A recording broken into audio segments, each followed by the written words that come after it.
ปลาหมึกสำนานและจะนอขายปลาหมึกเด้ขายปิ้งปลาหมึกย่างปลาหมึกน้องก็ได้ส่วนหลายน่ะเปิดแต่จักโมงหาจักโมงแต่ละมื้อหารตัวน่ะ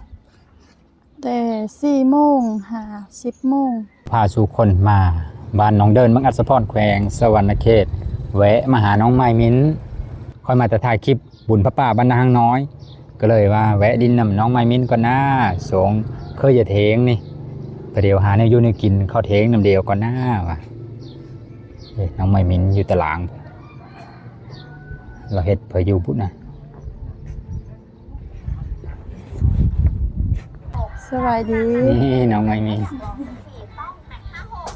คือสิจำได้ด้วยบางคนก็เคยถ่ายแวบๆอยู่ทรงเฮ็ดบุญหาพอน้องอนงอยู่ในวัดนั่นนะก็ได้ถ่ายน้องแวบๆอยู่แล้วก็อยู่ในบุญก็ได้ถ่ายแวบๆอยู่แต่ว่าไม่ได้มาเจาะจงมาถ่ายฮอตเฮิร์นแบบนี้อันนี้ผู้เอ้ยเป็นพี่เลือนั่นนะคือเซอร์เซโลมสบาย ดีสบายนี่กินข้าวเที่ยงแล้วเวลานี้ย่างอยู่เฮ็ดเพื่อกินเฮาซะสามารถแบบง่ายๆหั่นนะมีเขาขายเพื่อแน่แถวหมู่บ้านน้องเดินเฮานี่นะแถวหันเอ้ยขาวไปเบิ่งอยู่หันเอ้ยขาวเอาไปเลาะเบิ่งหันไปซะปะพอเดี๋ยวมาเฮ็ดข้าวเที่ยงกินน้ำเดียวก็เนาะโดยแนะนำตัวก็น้องไม้มิ้นนั่นเฮ็ดอยู่ซิเลอร์ห้องเลอร์แล้วเรียนอยู่มส.อัศพรห้องม.7นี่ปีสุดท้ายแล้วซะเนาะโดยโอเคสภาพไปหาแนวอยู่ในกินก่อนอย่างว่าเดียวไปนำเฮ็ดกินไปนำโดยหารอยู่บ้านดงเดินนี่มีหลายหารนั่นล่ะเนาะโดยหารค้าก็เริ่มมีหลายแล้วซุมื้อนี้นะการค้าขายเฮ็ดให้ล้ำโลยมีโอกาสล้ำโลยกว่าอาชีพอื่นใน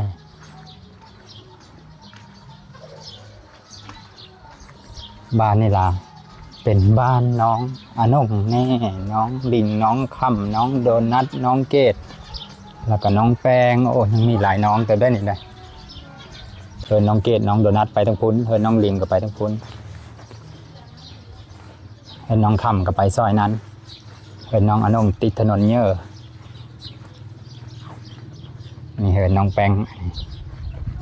ถ่ายแต่เดียวนึงน้องแป้งก็ได้ถ่ายอยู่หน้าเราไม่ได้ถ่ายอีเลยเรามีสะดวกถ่ายเราบันไดก็มาจักบันไดติดต่อหาเราเลยน้องไม้มิ้นงาม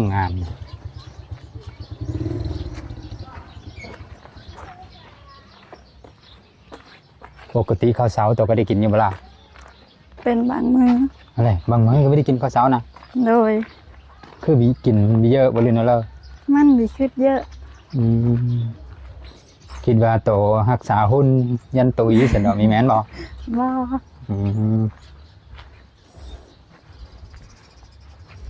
น้องไม้มิ้นปีสุดท้ายแล้วเราเห็นก็ได้ปีสุดท้ายของม.ปลายแล้วอายุ18ฮอดแล้วบ่ล่ะยัง18 เดือน 6นี่ก็เต็มนี่18เต็มแล้วตอนนี้ยังบ่เต็มตอนนี้ เป็นคนยังบ่เต็ม ลองเบิ้งแล้วมีประเดี๋ยวอยู่หอนหาเราแล้วบัดนี้หอนหันสอกขาวแล้วนะอยู่ในเครือวัดนี่เลยหาเราก็ได้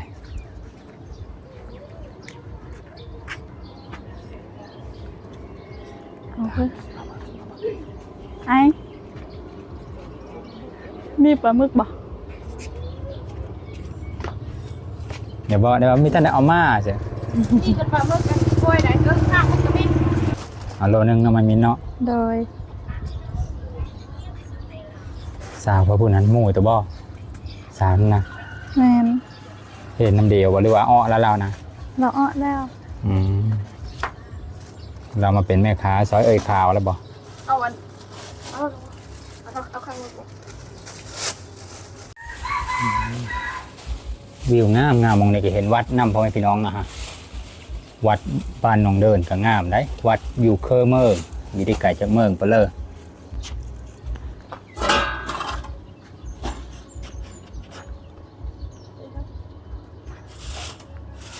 ฮอดโลอยู่บ่ผู้สาวโลจะเลิกฮะนั่น50 บ่60ข้างมึกพอใช่ไหมบ่สิเอาโอ้ยสิเอาอัดเลยก็ได้หมู่เพิ่นเองอันนี้ หมู่น้องไม้มิ้นเราซื้อเนาะเลอผู้ขายนั่นบอกไม้มิ้นเราซื้อสาวเพื่อผู้นั้นนะ เสาอิน สะอินตอนนี้ได้ปลาหมึกแล้วพ่อแม่พี่น้องลองซิมฝีมือ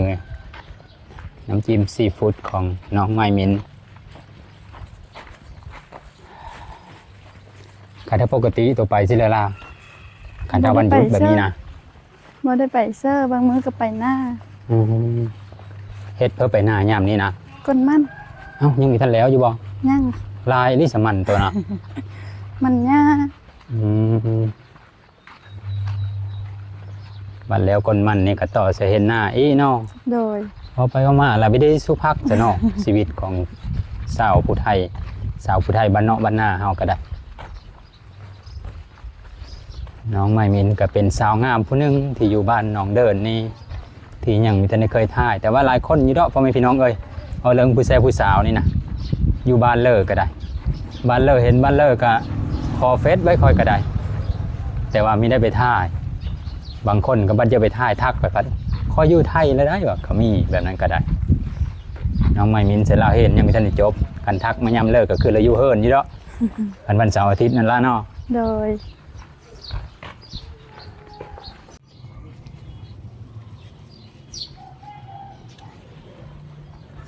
อะไรเฮิร์นแล้ววันนี้คือมีดอกไฟ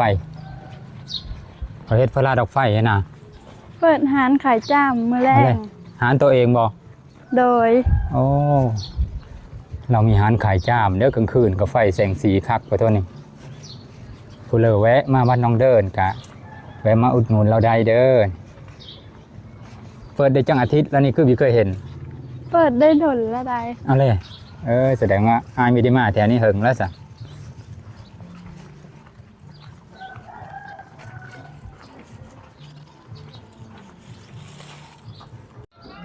ตอนนี้น้องไม้มิ้นว่าสีต้มใช้หม้อไฟฟ้าบอหรือว่าสีดังไฟคอยก็เลยว่ากันถ้ามีหม้อไฟฟ้าก็เอาหม้อไฟฟ้านั่นละมันยังไหวแน่เพราะว่าตอนนี้ใกล้สีหอด12 โมงแล้วยันประกันหิวเข้า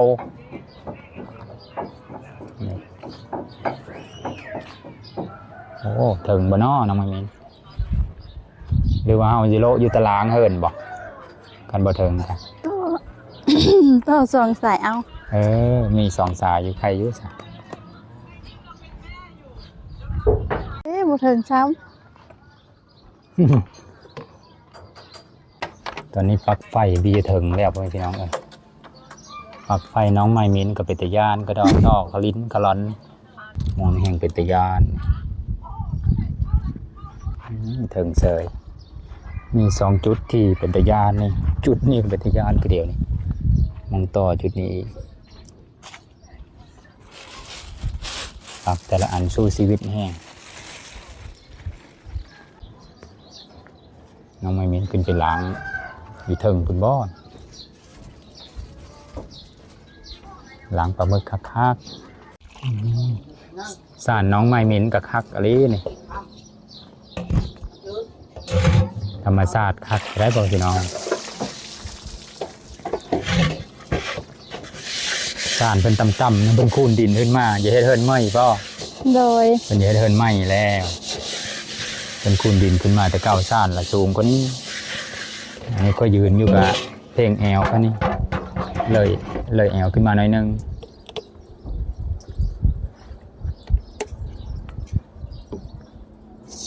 น้องมาเห็นกาวผู้ไทยเดินเด้อ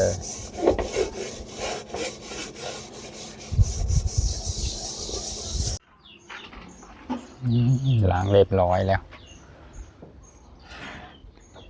ลงมาหั่นอยู่พี่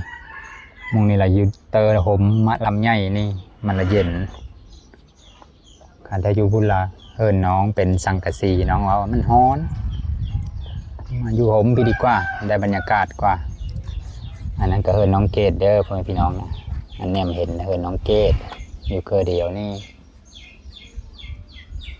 มีแต่ผู้สาวงามๆแต่เมื่อได้อยู่โค้งเคงแถวนี้นะสาวงามหลาย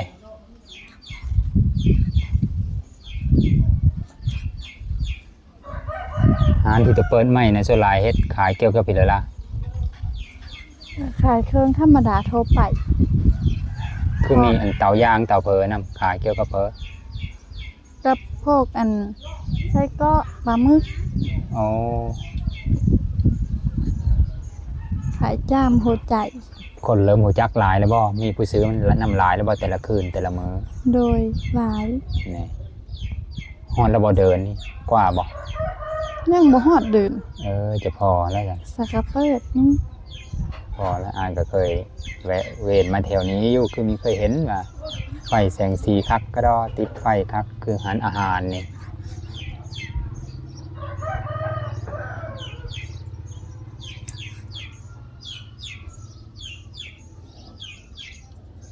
บัดตัวเห็นจบม.7นี่นั่นตัวเราไปเห็นพี่เลยต่อหรือว่าอ้อบ่หรือนั่นเลิศความตั้งเจอตอนนี้นะ ว้าวนาเยอะอ้อ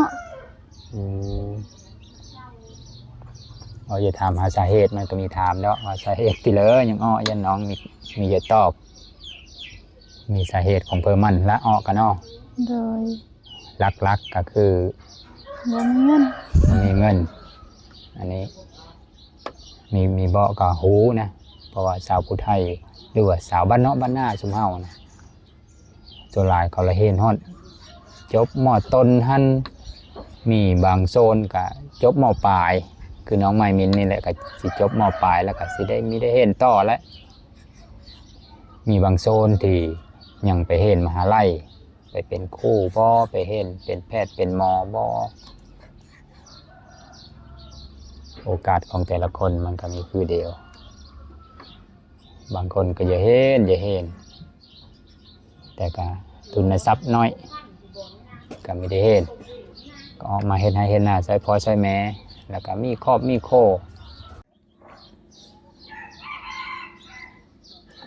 โลนึงได้หลายเติบตัวก็มีแต่ซื้อหานั้นบ่ที่มาขายนี่นะ แม่น เขาก็รุดเธอพิเศษอยู่บ่ค่าประจำกะ จักแลไม่แต่ไปซื้อ ไปซื้อเฮอตัวเองละมาเฮ็ดเป็นผู้เฮ็ดแล้วก็ขายน้ำเดียวกับโดย ได้กำไรมันก็แบ่งเดียวบ่ มันก็มีพ่อแบ่งนี่แต่แบบว่า พ่อซื้ออยู่ซื้อกิน อ๋อใส่ใจในครอบครัวเฮานี่เนาะ โดย ถือว่าเป็นเงินโลมเงินกองกลางในครอบครัวซื้อมะขิดมะเขือแป้งโนบน้ำปูน้ำปลาเพิ่นนี่แหละน่าจำเป็นในครอบครัวนี่ล่ะเดี๋ยวก็เงินไปสีข้าวไปย่างในค่าใช้จ่ายก็ได้บ้านนอกบ้านนาเฮาก็ค่าใช้จ่ายก็เกือบเยอะคือในเมืองพุ่นละเกือบมีต่างเดียวกันถ้าผู้เลอมีปัญหาเรื่องการเงินก็อาจจะเขตอาจจะกดดันคือเดียวกับในเมืองหั่นละพ่อแม่พี่น้องเอ้ยต่างแต่ว่าเอิ้นก็มีได้เสาคือบางบ่อนแล้วก็มีไหมีหน้าเฮ็ดพอได้เอาเข้ามากินได้แสวงหากับเขาสองมีได้ในเฮ็ดหน้าก็เฮ็ดมันต้นแน่มีแต่หาอยู่หากินทั้งนั้นแต่ละมื้อก็ได้คันได้เงินเนี่ยก็ซื้อคันก็เลยไม่ได้เงินก็ได้ไปหาขุดกบขุดเขวดตามท้องให้ท้องนาละพอได้อยู่ได้กิน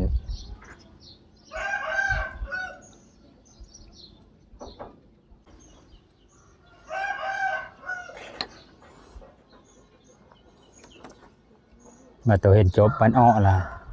กะละไปทำงานอยู่ซิเลอร์หรือว่ายังอยู่น้ำพอน้ำแม่นี่บ่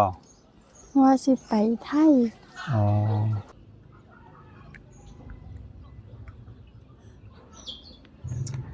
ปลาหมึกสำนานและจะนอขายปลาหมึกเด้ขายปีงปลาหมึกยางปลาหมึกน้องก็ได้โซลายนะเปิดแต่จักโมงหาจักโมงแต่ละมื้อหารตัวนะ แต่4 โมงหา10 โมง อ๋อ10 โมงกลางคืน โดย 4 โมงแรงๆแดดอ่อนๆล่ะเริ่มแล้วพี่น้องเอ้ยลูกค้าก็มาหุ้มยุบทางเด็กน้อยทางผู้เยอะเลยเป็นบ่ โดย นี่มีเรามีเบนำบ่ทอยา บ่ มีตัวจามเอ็นมีแต่อาหารอย่างเดียว โดย แล้วเอาผ้านั้นยังมาอยู่เพิ่นผ้ากันแสงดำๆนั่นพี่เลิศนั่นนะ โฮซิเคอร์ เอาหัวซิเคอร์เสื้อน้ โดย พี่ ยัน เล มั ย น อีกบ่ ข้าว ำ แล้วก็มีเกลือหน่อยหนึงกับแป้งโน่ เกลือกับแป้งโน่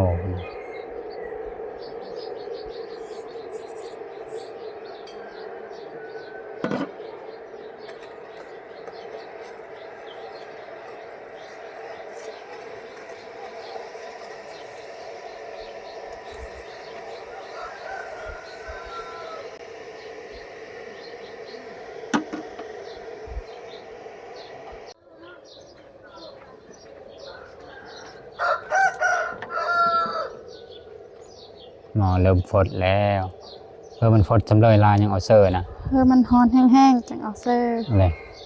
ยังเอาเซอร์ตอนมันมีทันได้ฟดนี่เลย เป็นอะไรวะอันเดอร์เซอร์ตอนนั้นนะ ฮะ คือถ้าเฮอร์เซอร์ตอนมันฟดแห้ง มันจังขึ้นมันจังมีข้าวแห้ง ปลาหมึกก็มีกลิ่นข้าวแห้งอาหารทะเล มันอยู่น้ำเค็มแล้วมันข้าวนะเกลียวบอก มีน้ำกับข้าวคือเดียวปลาน้ำจืดกับข้าวคือเดียว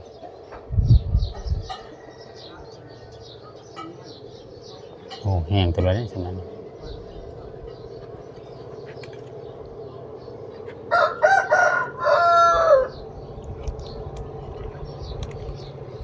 โอ้หลายเติบจ้ะนะ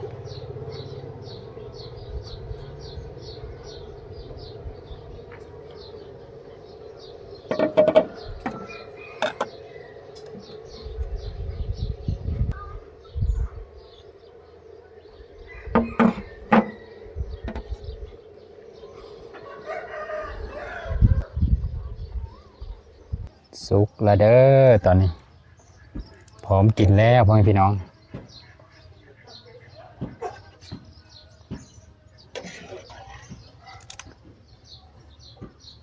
ตอนนี้ก็12 โมงเป็นที่เห็บห้อยท้องเริ่มห้องแล้วเวลา เริ่มนะ เริ่มหิวแล้วเพิ่ก็ได้ถึงย่ำกินแล้วก็มันก็เอาเราได้อันนี้ก็ได้บางเธอนอนดึกหลายตัดคลิปเที่ยงคืนแล้วกินต่ออีกก็มี มันหิวรอบ2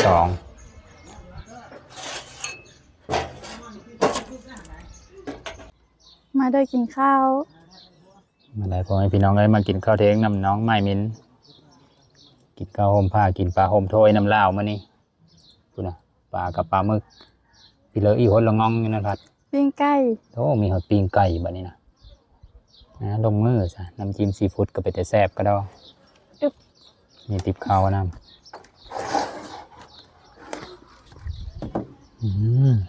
มีท่านได้กินก็คืนน้ำลายน้ำลาวแล้วพ่อแม่พี่น้องเอ้ยน้ำจิ้มซีฟู้ดคักก็ได้ได้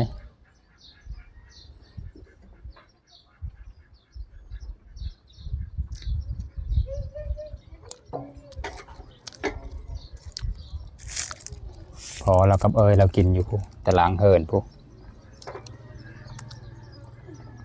แม่ตัวได้สลาไปสิเลยคือเบียน ไป วัน ห นี้ น้า เราไปเฝ้าเป็ดเฝ้าไก่บ่ แม่น มีหลายโตแต่บ่อยู่พุ่นน่ะ หลาย เนยเป็ดมีไก่ลายดอกจ้ะ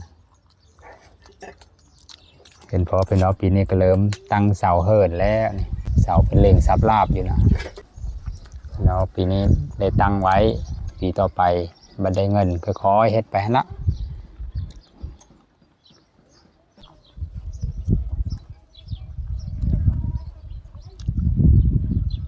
เข้าวก็ติบเข้าวบักเหยอนี่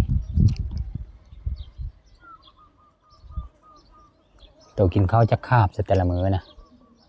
บางมื้อกะ2บางมื้อกะ3บางมื้อก็บ่ได้กิน โอ้กินคาบเดียวก็มี อืม มื้อไม่ได้กินเลยผัดกินไปเลยแทนข้าวนะ กินขนม อ๋อกินขนมไปกันแล้ บาง ว มื้อก็มันมีคือเยอะเพิ่นก็บ่ได้กินเลย อะไรในนั้นอีกกินแต่น้ำแต่ซึกก็มี มี ขันท้ามื้อเลิกไปโรงเรียนเจอะต้องกินทุกคาบเลยเนาะ กินเฟ้อ นี่ไปกินเฟอกินก๋วยเตี๋ยวไปพุ่นมานี่เฮาลาไปโรงเรียนแล้วมีได้กลับมากินข้าวเที่ยงอยู่พี่เนาะ แม่นมันขี้งอมันแดด ประมาณนี้ละพ่อแม่พี่น้องเอ้ยค่อยก็ขอตัวกินข้าวน้ำน้องไม้มิ้นแซ่บๆก่อนแยกย้ายสิได้มื้อหาตัดคลิปพ่อแม่พี่น้องเบิ่งเดี๋ยวจะเอาเป็นว่าประมาณนี้ละ ขอขอบอกกับเจอน้ำ FC มาสักคนแล้วก็ขอขอบเจอน้ำน้องไมมินเด้อที่เฮ็ดปลาหมึกสู่กินโอเคเดี๋ยวคลิปหน้าพอได้ใหม่บาย